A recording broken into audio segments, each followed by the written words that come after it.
Good afternoon, and welcome to Everybody, the podcast which shares stories that highlight people in life that make the world an interesting place, which ultimately ties us all together in unique and wonderful ways. And who am I, you might ask? I would be the head wrap socialite, wife, mom, micro influencer in the fashion and etiquette world.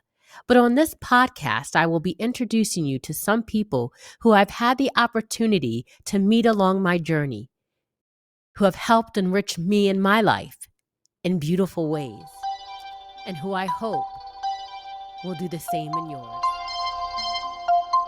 On today's episode, I have the immense pleasure of introducing a friend from my college years, Chef Terrell James Jabbarr. When we first met, I remember when I would see him around campus, and he would always offer me a hello, sis, and great conversation. And from there, I believe our friendship was born. Chef Terrell is a proud member of the Phi Beta Sigma fraternity. And over the years, one thing I would like to say about friendship is the threads of friendship that we have remained unbroken. And to me, a friend is someone who, even if you haven't spoken to them in years, when you do speak, you can pick up as if no time has passed. It's been forever since our college days, but I am really looking forward to today's conversation because not only is Terrell a chef and trainer for Clayton County Public Schools, he has also just written a book titled Squash the Beef and Accept Your Path and Purpose, which launches in October. A title that invites curiosity and promises wisdom. But for more on that, we shall patiently wait and let the pages of the book speak to us later on in this episode. So without further ado, please extend and help me extend the warmest welcome to my friend, Chef Terrell. Terrell, thank you for being here today on this episode. Thank you. You know what? Appreciate you for even thinking of me. So thank you much. Thank you. Absolutely. Chef Terrell, can you please tell the listeners a little bit about who you are? Okay. Well, I'm an award-winning chef and trainer who trained nearly 600 school nutrition staff and managers annually on kitchen skills, leadership, hospitality, professional growth and development. Obviously, of course, as you mentioned, I'm an alumnus of Johnson & Wales University. Now I reside in Riverdale, Georgia. When I'm not training, I assist in developing trendy and healthy menu items for my school district, which serves 50,000 students, and we're the fifth largest county in Georgia. So that's much to applaud. Well, that's amazing. So, Terrell, how long have you been a chef for?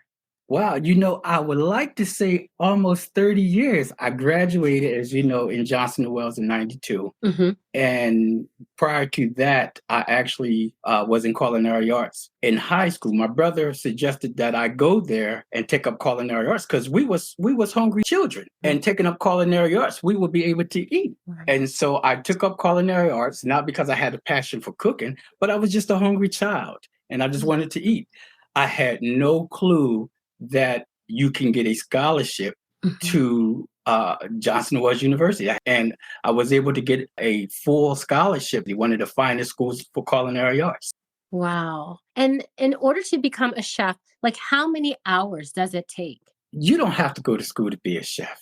If you just sit next to your grandmom or your mom while they're cooking and you learn, then you're a cook and classify yourself as a chef. You can also go to restaurants and start off in dish room and grow from there. So I won't say it's an amount of hours per se. Okay. It's just dedication. Is it your passion? How far do you want to go? But again, grandma teach you so much stuff in the kitchen that, even a 5-star chef could not compare to what grandma and mom can do. I call them chefs as well. I love it. I love it. You just mentioned you have to have passion for it. And the culinary world itself is creative. How has the creativity and how has your passion, how have you made that an integral part of your life? Well, my upbringing, we was pretty much scrapping for food. We didn't have much. Mom done the best she could. Yeah. And so Working in the school system, I see a lot of students that I know haven't eaten the night before. How Mm, do I know? Because I see the scars. I wear the scars. I yes. see them. I know them because I know myself. I know that I was a starving child and how I acted and behaved. So to be able to see this child who's really not advertising it is just, I'm able to see this by God's grace. Right. But I'm able to serve that child and then embrace that child. And Hmm. that child understands that I understand why, because we wear the same scars. And Mm. that's one of the passions that I have in work with the school system. It bridges my upbringing to serving students. Wow, that's beautiful. And I was thinking about how you said that you wear the scars and that you could recognize in somebody else's pain and recognizing their being whether or not they ate the night before. And I thought to myself when you were telling me that, how acutely aware you must be, because there are some people who've had that experience and then they push it to the back of their beings. They put it in a little room, close a little door, and they don't think about it again because it is too painful. But you've taken that pain and you are able to help really nourish somebody else and uplift their spirit. And I just think that's really beautiful. Thank you. Thank you. I would like to ask you, what has been your favorite dish to cook for the students? Wow. I've never been asked that. I would say fresh collard greens. Oh, And the reason why I say that is because traditionally you're thinking of school lunch, the milk and the yes. square pizza and the corn and yes, basically you have that. But whenever I can come up with collard greens and students take to it because they don't eat vegetables. I pretty much have to market and advertising just to get them to eat vegetables. They just don't like eating vegetables at that age. Mm-hmm. But when they smell those collards and it's Mm. authentic Yeah. collards, Mm-hmm. because in the school system we try to be authentic and try to match mom's cooking, Right. but with the collard greens, it hit. The students was really going after them, especially with the pot liquor, that little juice that Yes. comes with it. So that was really surprising to have them eat the vegetables, the collard greens at that time. Huh. When you cook the collard greens, like do you, or when you cook just school lunch in general, are you able to partner with local farms in the area or local supermarkets? Like where do you get your fresh produce from and basically just the food from? Yeah, that is encouraged. Farm to table. Our produce vendor is a local vendor that we use. That's encouraged. And Mm, one of the programs we have is Buy America, mhm, where the food items we purchase, it must come from America. Now, there's some exceptions, of course, like mhm. bananas and some things like that, Right. but it is encouraged to order from the local farmers. You get good product, of course. Economically, it helps, and it's safe, especially if there's a recall. We know Mhm. exactly where to go to. I like that. So your journey from college to becoming a chef and my author, Chef Terrell, your book, Squash the Beef and Accept Your Path and Purpose. Can you share with us the inspiration behind this and how it relates to the concept of accepting one's path? Purpose? An old wise gentleman said to me one time, he said, "No child is ever wise." Hmm. It's not until that child go through multiple experiences in life and you can tie all your experiences into one story and you turn back to the next generation and you tell your story, Hmm. then that man is wise. And so as I was in the school system, I noticed that I was always giving back to the children that resembled me the most in terms of being a hungry child. In the book, I Hmm. call it hangry, where Hmm. they're angry Yeah. because they're hungry Yep. and they act out. Hmm. And so I was always amongst those students. One of the things I share in the book Squash the Beef is that my first assignment was to serve the EBD students, that's emotionally behavior disorder students. And every time I got a promotion or went to another location, just so ironically, they would close down that emotionally behavior disorder class, and they were relocated. And it was always being relocated to where I was at. Wow. And it dawned on me that was my purpose. Yeah. Wow. That's when I said, okay, I know my purpose. Even though I really never had a passion for cooking, I had a passion to serve these particular students, and I could not outrun them. They were in my path. And so that's when I said it's time to write about this. It's my life, and I couldn't run away from it. You said sometimes we put our pain in the back of our mind and we hide it. Yeah. And doing so, you stop your story, and that's where a lot of that pain simmers. Yeah. And then we always start questioning God, what is our purpose? And your purpose doesn't start when you go to college. It starts when you're born. And all of the traumas you go through, everything you go through, that's your assignment. And you have to, when I say squash the beef, it means, squash the beef is an old hip hop term since it's the 50-year anniversary of hip hop. Squash the beef is a hip hop term meaning to put aside your differences, unite, and move forward. And so most of the beef I had was with God. I would beef with God. Why this? Why that? Why this? I would beef with the Creator. I'll beef with friends and coworkers because I was just upset that I was not fulfilling any goals. And so when that pain, as you pointed out, you put that into the forefront, you realize that's part of your assignment. So squash the beef and move on to your path and your purpose. And I think that, and I know that as an author, this book it isn't your average cookbook. It's more, much more artfully written. It's engaging. It's a collection of recipes and homespun wisdom. You find recipes, techniques, how-tos from the kitchen, but also valuable life lessons and relationship skills. It's the reader will really enjoy it. Squash the beef, it serves up a recipe for life that's all heart. Terrell, you graciously shared excerpts from your upcoming book. And in your book, you emphasize the importance of putting God first in our journeys. And could you tell us about a personal experience that highlighted this principle and shaped your perspective?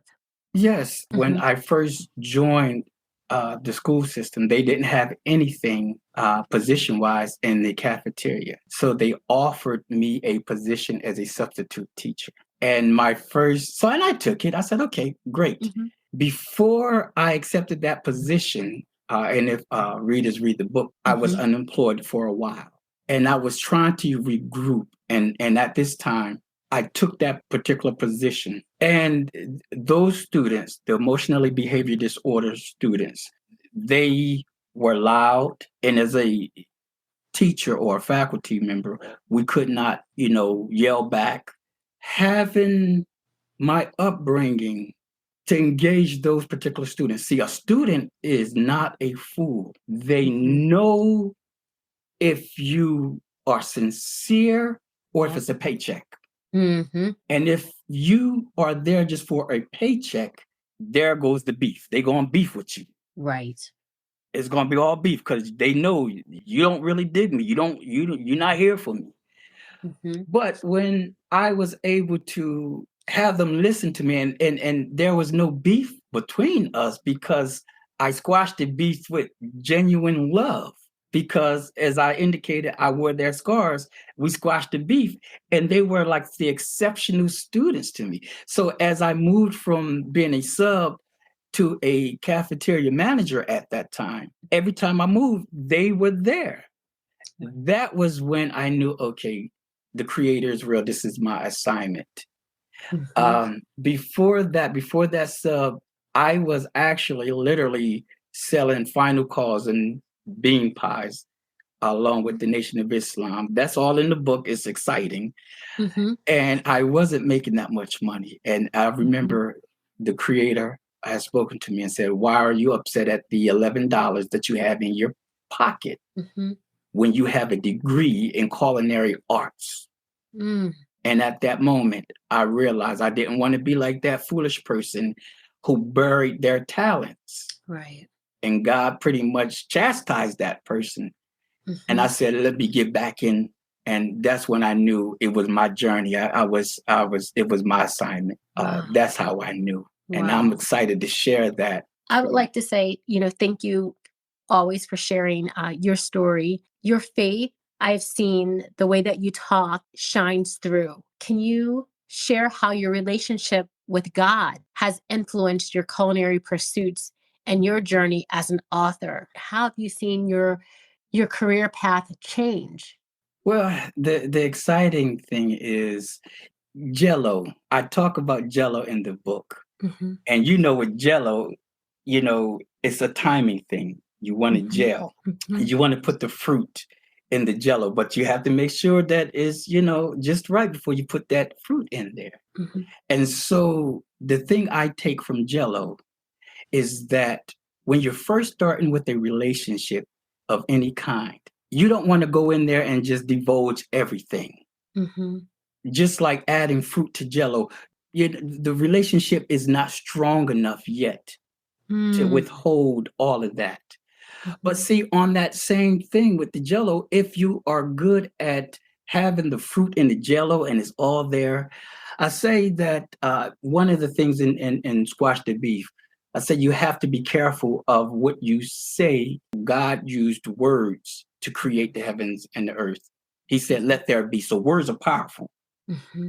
And so what I say is that once you say negative words to your child or to your mate, those words are like fruit in Jello. It's sealed in their heart. It's sealed there. Mm-hmm. And even if you apologize to them and say, "I didn't mean to say that," it's too late. Those words are still embedded Mm-hmm. inside them. And I say in the book, trying to get those words back from their heart or their psychic is like trying to get fruit out of Jello without damaging the Jello mold. It's impossible. Those words are there. Right. And so it's gently faith flavored, I like to say.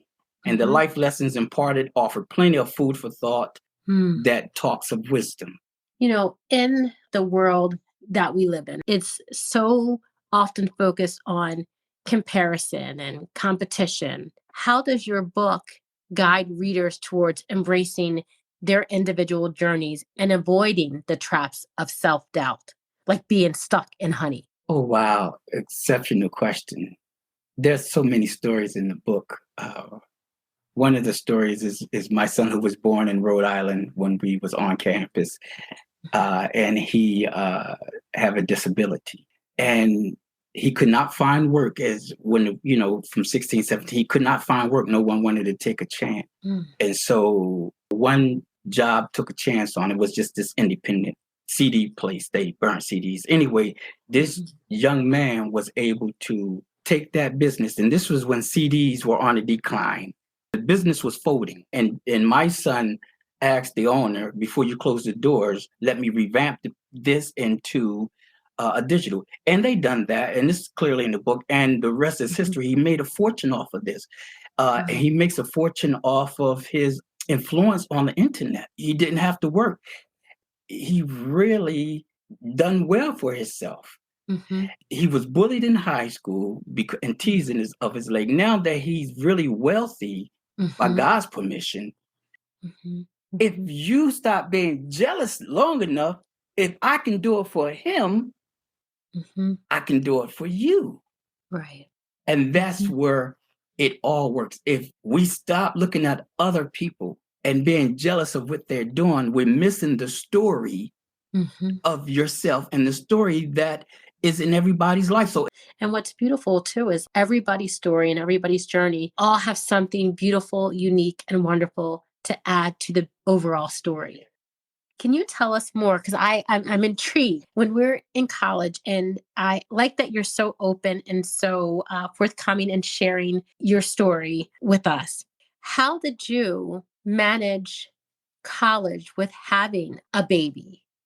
Wow, with my son, we didn't hold him for a whole year because he was born in women and infants, and he caught bacteria, Staphylococcus aureus, Mm, and he was deaf in one ear. So we didn't even hold him because wow. he was in the hospital. How I got through, I don't know. But here was one thing: because I didn't have a father, Hmm. I wanted to be one. Yeah. I wanted to be a good one. And so that desire of wanting to be a good father, because I didn't have one growing up, Hmm. led me to say, I want to be a father, God. And I remember that's all, that was, I guess, say inspiration to Right. want to do that because I wanted to be a good father. It was the strength of God that kept me wanting to be there and engage. Just prayer. All praises to the Creator, to God. He was the strength. And then again, and Jamil has a fantastic mother too. She didn't miss her assignment as well. Right. So yeah, it worked itself out in faith. It always do. Thank you for sharing it. Thank you for sharing that. And I mean, you have such a unique story. I know that your story is going to help so many people. And I think that's the beauty of sharing our stories, because for a long time, and this is to go back and just do a quick shameless plug again. But it's sometimes like we think our stories are just, for ourselves but I really think if we talk about and if we share stories with one another, I think we're able to see that we each are called for a specific purpose. Whether or not we will recognize the purpose within the next year, 2 years, 5, 10 years, but we do have a purpose. And I think we have to be Mm, open and willing to be open to that purpose. But sometimes we don't recognize that because we go through the motions, right? We go through the right, motions on a daily right. basis. But when we hear other people talk about it, it starts to make you ponder, what is my purpose in this life? And to go back to your book, not only does it have a place for God's word, that's what I immediately felt connected to when I saw the excerpts.